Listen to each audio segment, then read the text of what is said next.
Welcome to Ritaj world. आणि आज आपण माझ्या भावाला परत विचारणार आहोत की आज तो काय खाणार. तर चला विचारूया.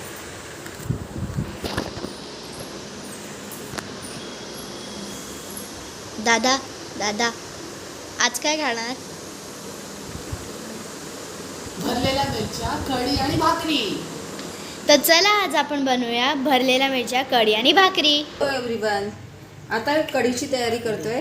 यात आता मी मिक्सरच्या भांड्यात टाकलेलं आहे दही आणि त्यात चण्याचं पीठ. मी ते मिक्सरमध्येच टाकून मिक्स करून घेते, त्याच्यामुळे मग ते गुठळ्या चण्याच्या याच्या राहत नाही. हे आणि दुसरा हा कढीचा मसाला बनवते. त्याच्यासाठी मी घेतलं हे तमालपत्र, एक तमालपत्र घेतलं आहे, थोडीशी दालचिनी घेतली आहे, चौघांपुरतीच कढी बनवते. नंतर हे चक्रीफूल घेतलेलं आहे, एक लवंग घेतलेली आहे आणि 2 मिरे घेतलेले आहेत. आणि हे मी जसं मी कालच्या व्हिडिओमध्ये तुम्हाला सांगितलं की कोथिंबीरच्या दांड्यांमुळे चव वाढते, म्हणून मी या कोथिंबीरच्या दांड्या टाकलेल्या आहेत. हे आहे आलं, 1 इंच आलं, 2 हिरव्या मिरच्या असतात त्या मी हाताने तोडून घेतलेल्या आहे कारण ते मिक्सरला वाटायला सोपं जातं. आणि 4 लसणाच्या पाकळ्या घेतलेल्या आहेत मी. यात हे आपल्याला भरलेल्या मिरच्या आपल्याला ज्या बनवायच्या आहेत त्याचं मिश्रण हे चण्याचं पीठ घेतलेलं आहे. यात तिखट टाकलेलं आहे, हळद टाकलेली आहे आणि थोडं हिंग टाकलं आहे. हे आपण भाजून घ्यायचं आहे. आणि याचबरोबर आपण तीळ आणि शेंगदाणेही भाजून घेणार आहोत. हे बघा, आता तुम्हाला जसं मी तेव्हा दाखवलं की चण्याचं पीठ, हळद, हिंग आणि तिखट टाकलेलं ते मिश्रण आता मी त्याचा वास येईल तोपर्यंत मंद गॅसवर ते भाजून घ्यायचं. म्हणजे छान लागतं त्याचं मिरचीमध्ये स्टफ केलं की. आणि स्टार्ट आता यात आपण एवढी तीळ टाकत आहोत, भाजून घ्यायची ती पण आपल्याला. यात आता आपण तेवढी तीळ टाकत आहोत, अर्धी वाटी छोटी. ती आता भाजून घेत आहोत आपण ती पण. चल बंद कर. आपण या 3 गोष्टी भाजून आता हे एका प्लेटमध्ये काढून घेतलेल्या आहे. आता आपण कढीला फोडणी द्यायची तयारी करतोय. त्याच्यासाठी मी कढई घेतली आहे, त्यात मी टाकते आता हे 2 चमचे तूप आणि अर्धा चमचा अजून टाकते. आता हे गरम होऊ द्यायचं. तूप गरम झालंय, आता आपण त्यात टाकतोय मोहरी, नंतर हे जिरं थोडंसं पटापट टाकायचं कारण ते तापलेलं तूप आहे. नंतर मेथी दाणा टाकलाय मी आणि थोडी कोथिंबीर कारण ते तूप जास्त तापलंय, आपला मसाला जळायला नको म्हणून. आणि नंतर आपल्याला टाकायचं आहे हिंग. नंतर आपण टाकतोय आता हिंग, चिमूटभर हिंग. हा गेला हिंग, हिंगामुळे त्याची चव छान लागते. आणि नंतर जो मी तेव्हा मसाला दाखवलेला तो वाटलेला मसाला आता आपण यात टाकत आहोत. गॅसची फ्लेम लो आहे कारण ते जळायला नको. इतका सुगंध छान येतोय त्याचा, मस्त वास येतोय. आणि आता याला आपण मिक्स करणार आहोत.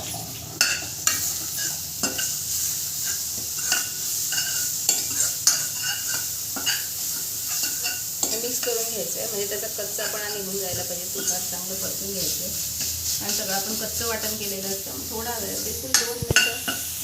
आणि मस्त वास येतोय खूप. आता हे झालेलं आहे. आता यात आपण टाकत आहोत आता दही आणि बेसनचं जे मिश्रण वाटलेलं ते.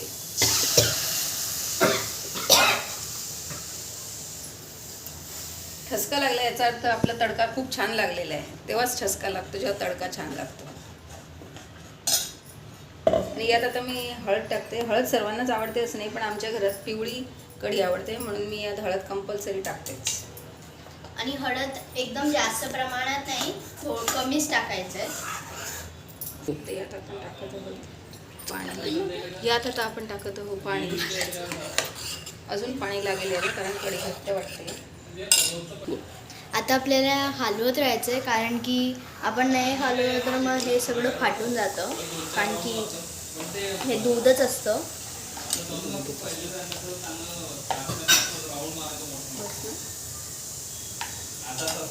पाणी बस. ते यात आपण टाकत आहोत मीठ आपण टाकलं नव्हतं ते मी आता टाकत आहे यात. मीठ आता आपली कढी पूर्ण रेडी झाली आहे. त्यात आपण गार्निशिंगसाठी टाकतोय कोथिंबीर. बघा किती छान यम्मी कढी तयार झालेली आहे. बघा वास इतका छान येतोय. आणि मस्त वास हे जे येतोय. मिरचीचं मिश्रण आपण आता बनवलं होतं त्यात पण मी आता थोडं कोथिंबीर टाकते चव चांगली लागायला. आणि त्यात ते बाइंडिंगसाठी आपण आता ॲड करणार आहोत तेल. कारण ते मिरचीमध्ये मग जरा धरून राहायला पाहिजे ना, नाही तर ते सगळं मिश्रण मग बाहेर येईल. आपण याला नीट मिक्स करून मिक्स घेऊ. करून घेऊ. त्यात आता मी टाकते तेल 2. जसं आपल्याला ते बाइंडिंगसाठी म्हणजे आपल्याला वाटतंय की आता हे त्या मिरचीमध्ये तर मी हे छोटे 4 चमचे तेल आता टाकलेलं आहे आणि अजून एक टाकते. 5 चमचे तेल टाकलेलं आहे मी यात.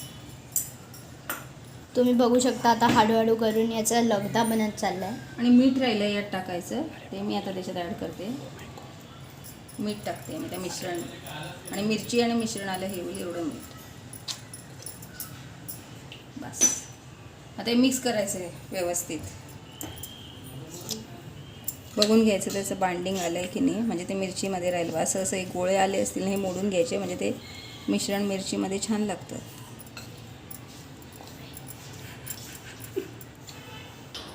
तर आता तुम्ही बघू शकता जे मिश्रण आपण त्याला नीट असं वाटलेलं होतं ते मिश्रण आपण सगळ्या मिरच्यांमध्ये नीट भरून घेतलेलं आहे. त्याला नीट भरल्यानंतर आपण त्याच्यावरती पण ते मिश्रण टाकलेलं आहे. स्टार्ट. आता आपण त्या मिरच्या इथे शेकायला ठेवतो. मिरच्या शेकायला ठेवतो आपण, त्याच्या स्टफ केलेल्या मिरच्या आहेत त्या.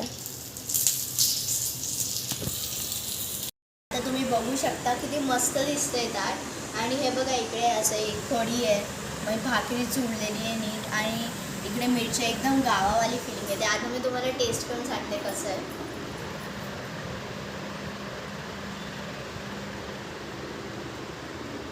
मस्त झालं आहे. कढी आणि भाकरी एकदम मस्त लागते. आणि मिरची जर आपण बोललो ना,